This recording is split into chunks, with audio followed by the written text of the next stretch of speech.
సంహారం కోసం రాముడు అవతారంగా వచ్చాడు. పరశురామ అవతారం, అలాగే మత్స్యావతారం, కూర్మావతారం, దశావతారాలు కూడా కాలానుగుణంగా కాలానికి అవసరమయ్యి వచ్చారు అని. ఏలూరు వస్తువులు రాయ సత్యనారాయణ గారు 101 రూపాయలు రాళ్ళకి ఇచ్చినారు. రాయ సత్యనారాయణ గారు 101 రూపాయలు రాళ్ళకి ఇచ్చినారు.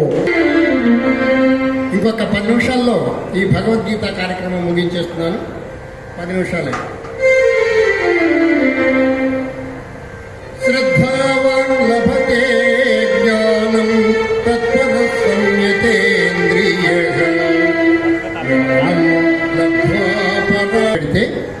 శ్రద్ధావాన్ ఏమిటో దీని మీద శ్రద్ధ పెట్టడం అంటే దీన్ని చదువుకోవాలి, అర్థం చేసుకోవాలి, ఆచరణలో పెట్టాలి.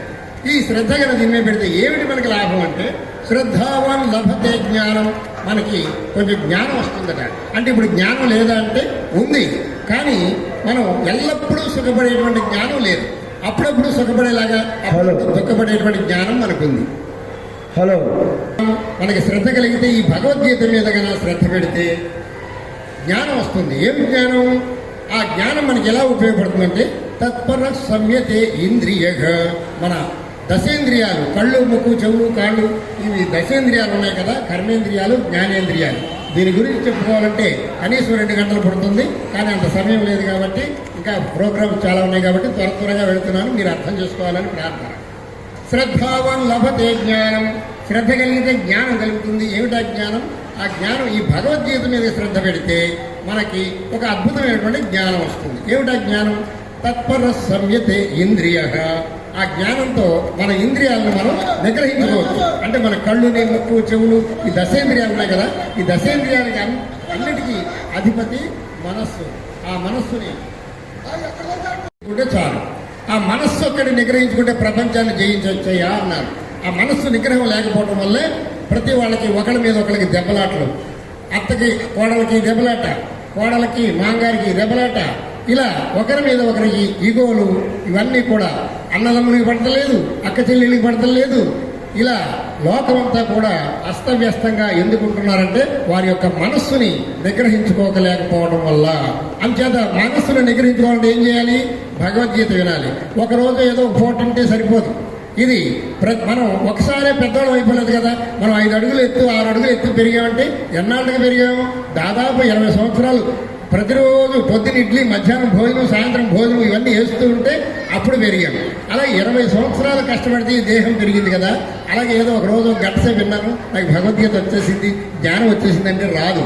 ఇది ప్రతిరోజు వింటూ ఉండాలి. అలా కొన్ని సంవత్సరాలు విన్నట్లయితే, అలా సంవత్సరాలు కాకపోయినా కనీసం 40 రోజులన్నా వింటే ఎంతో కొంత జ్ఞానం మనకు వస్తుంది. ఆ జ్ఞానం వల్ల మన మనస్సుని మనం నిగ్రహించుకోగలుగుతాం. తత్పర సంయతే ఇంద్రియః, మనస్సును నిగ్రహించుకోగలదు. జ్ఞానం లబ్ధ్వా పరాం శాంతి. ఆ జ్ఞానం వల్ల మనం ఏం చేస్తాం? పరమశాంతిగా బ్రతుకుతాం అనమాట. ఇప్పుడు కొంతమంది చూడండి, స్వామీజీలు ఉంటారు, పెద్ద పెద్ద మహానుభావులు. వాళ్ళు ఎంతసేపు వాళ్ళ ముఖంలో చిరునవ్వులు చిందిస్తూ ఉంటారు.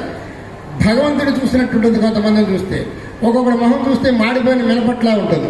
అలా కాకుండా ఈ ప్రశాంతంగా ఉండగలిగేటువంటి స్థితి ఎప్పుడు వస్తుందంటే ఈ భగవద్గీతని అధ్యయనం చేసినప్పుడు, భగవద్గీతను ఆచరించినప్పుడు మనకి ప్రశాంతమైనటువంటి జీవితం, ప్రశాంతమైనటువంటి ఆనందమైనటువంటి జీవితం మనకు లభిస్తుంది. మన ఆరోగ్యం కూడా చాలా అద్భుతంగా ఉంటుందన్నమాట. మన ఆరోగ్యం బాగుండాలంటే భగవద్గీత తప్పనిసరిగా వినాలి, చదవాలి, ఆచరించాలి. అదే చెప్తున్నారు ఇక్కడ. శ్రద్ధావాన్ లభతే జ్ఞానం. భగవద్గీత మీద ఎవరు శ్రద్ధ పెడితే వాళ్ళకి అద్భుతమైనటువంటి జ్ఞానం వస్తుందన్నారు. ఇలా చెప్పి ఈ సృష్టిలో ఉన్నటువంటివి అన్నీ నేనేనయ్యా, ఈ గ్రహాలన్నీ నేనే, ఈ సృష్టి అంతా నేనే అని చెప్తూ ఉంటే అర్జునుడికి ఆశ్చర్యం వేసి, కృష్ణ నువ్వు చెప్తున్నావు, నేను వింటున్నాను, మరి నాకేమిటి రుజువు, రుజువేమిటి అని అడిగాడు. సరే అయితే నీకు రుజువు కావాలా? అయితే నేను నా విశ్వరూపాన్ని నేను చూపిస్తాను చూడు అని చెప్పేసి ఆ భగవంతుడు తన యొక్క విశ్వరూపాన్ని చూపిస్తున్నారన్నమాట. సమయం లేదు కాబట్టి కొన్ని శ్లోకాలు. కృష్ణ ఎక్కడ చూసినా నువ్వే ఉన్నాను, ఇదంతా నేనే, ఈ సృష్టి అంతా నేనే అంటున్నావు, నాకు ఎలా తెలుస్తుంది అన్నాడు. ఓహో నీకు తెలుసుకోవాలనుందా? అయితే నా యొక్క విశ్వరూపాన్ని చూపిస్తాను చూడు అని పశ్య మే పార్థ రూపాణి శతశోధ సహస్రశః నానావిధాని దివ్యాని నానావర్ణాకృతీని చ. పార్థ, దివ్యములై నానా విధములైన నానా వర్ణములైన అనేక నా స్వరూపమును కన్నులారా దర్శించు. సూర్యకిరణాలు అలా వస్తూ ఉంటాయండి. సూర్యకిరణం మనకి ఎలా ఉంటుంది? తెల్లగా కనపడుతుంది. కానీ ఆ సూర్యకిరణంలో 7 రంగులు ఉంటాయి. 7 రంగులు అంతర్గతంగా ఉంటాయి, కానీ అవి మన కంటికి కనిపించవు. అది ఎప్పుడు కనపడతాయంటే ఒక ఇంద్రధనస్సు ఏర్పడినప్పుడు ఆ ఇంద్రధనస్సులో మనకి 7 రంగులు కనపడతాయి. ఆ 7 రంగులు ఎలా వచ్చినాయి అంటే ఆ సూర్యుల్లోంచి వచ్చినటువంటి కిరణాలే 7 రంగులుగా ఉంటాయి. కానీ మనం కంటితో మనం 7 రంగులు ఆ డైరెక్ట్గా వచ్చేటువంటి కిరణాలను మనం చూడలేమన్నమాట. అలాగే ఆ భగవంతుడి యొక్క స్వరూపం అంతా భగవత్ స్వరూపమే అంటే మనకి మన మనసుకి నమ్మడానికి సత్యం కాదు. అందుకని ఇక్కడ అర్జునుడికి ఆయన విశ్వరూపం చూపిస్తున్నారు.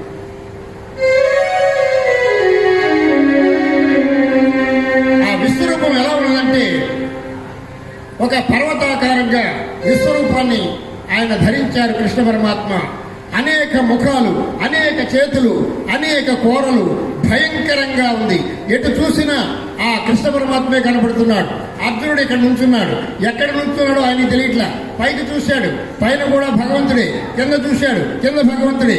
ప్రక్కకు చూశాడు, అటు భగవంతుడే. ఇటు చూశాడు, ఎటు చూసినా గుండ్రంగా తిరిగిన ఎటు చూసినా గాని ఆ కృష్ణ పరమాత్మ విశ్వరూపంతో, భయంకరమైన రూపంతో, కోరలతో, ఒక పెద్ద భయంకరమైన రూపంతో ఆయనకి విశ్వరూప దర్శనం జరిగింది. ఆ రూపాన్ని చూచి అర్జునుడు భయపడి తట్టుకోలేకపోయాడు. అర్జునుడు అంతటి వాడే భయపడ్డాడంటే మనం సామాన్యులు మనకి చాలా కష్టం కదా. అంచేత భగవంతుడు కనపడలేదని ఎవరు అనుకోవద్దు. కనపడితే మనం తట్టుకోలేము.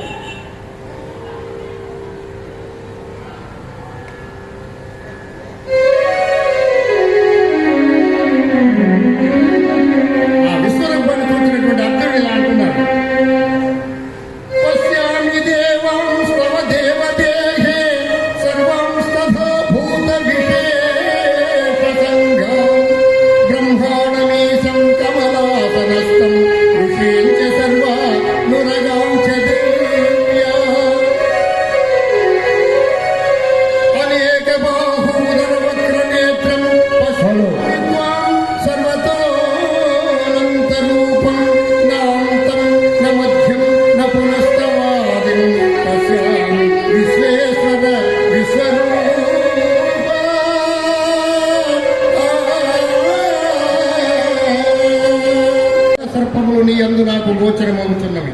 ఈశ్వర, నీ సైకులర్ వాస్తవులే బాహువులతో చిన్నారి కేసీబీ గారు అమ్మవారికి 100 రూపాయలు విరాళంగా ఇచ్చి ఉన్నారు.